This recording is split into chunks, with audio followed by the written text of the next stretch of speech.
podcast. We're back. We're back. Thoughts of today. First and foremost, I had a great live today.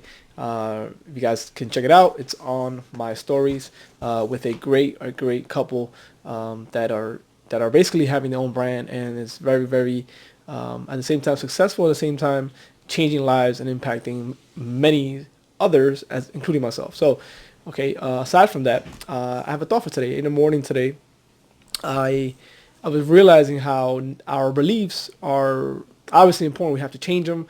You got to be able to change the belief system, so you can change your thinking. You can change your outside, as they say. But just the change in beliefs, I was realizing that it's something. It's not like I can just read this book, which I'm finishing up by Power of Intention here, and just like throw it away and then be like, okay, I'm gonna change my life.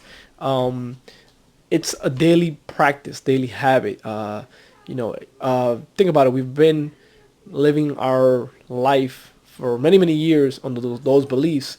And I was watching another episode by Lewis Howes, and Bob Proctor is there. And he's like the grandfather of all these theories and all these exercises that we do now.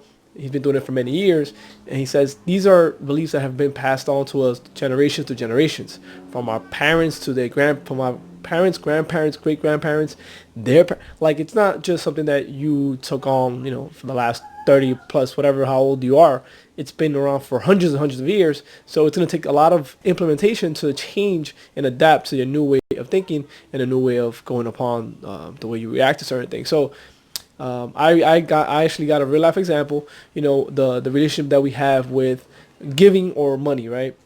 I think that uh, if you grew up in a household as a child where money was tight, and your parents were struggling and were always making ends meet, and had a saying about money, it stuck with you, right? I know, at least for me, right? You grew up with, you work your ass off for your money.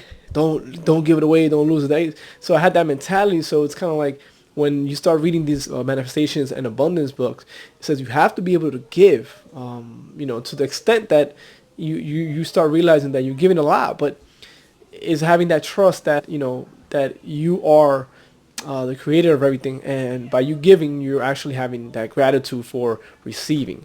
And if the more you give, the more you receive, they say. So, but I think it's easier to say than do it, because you've been having that belief that you must hoard this, relationship with money, and I think that makes a big difference on how much we actually expand and how much we actually grow, right? Because if you are hoarding your money and you're making a lot of money, you're not going to want to invest in maybe your own business. You're not going to want to start investing maybe on something that you don't know anything about, and you don't expect any returns. You won't want to lose the money that you work so hard for, right? So if you don't have that attachment to it, and you understand that you have to give in order to receive, you'll be more inclined to pay for an educational course, pay for a book, maybe buy a book, maybe buy a course, maybe go to a seminar. Like, you'll be able to actually let go of this, understand that the return is not obviously guaranteed, but it's going to be tenfold if you get the benefits of whatever it is that you're investing in, right? So I think sometimes we lose sidetracked, and we say, "Oh, this guy's cheap," or he doesn't want to, or this girl doesn't want to spend. And everybody spends in their own different ways. But I just wanted to go ahead and share that I have my own tendencies, and you slip, like, okay, I'm gonna give my last $20 to for a tip. You might give 10, whatever it is. But I think I started realizing that if I'm gonna believe in abundance and in this new ways of thinking, you have to let go of those old habits, and that's the hard part. Like, implementing the new way of acting, your actions. It's not because the beliefs are gonna be there. You're gonna believe. You're gonna tell yourself every morning. You have my journal. You have your meditation. It's easy to go back to what you were doing, and obviously, if you keep on doing what you were doing, you're gonna go back to what you don't want, which is why you're thinking differently and you're acting differently.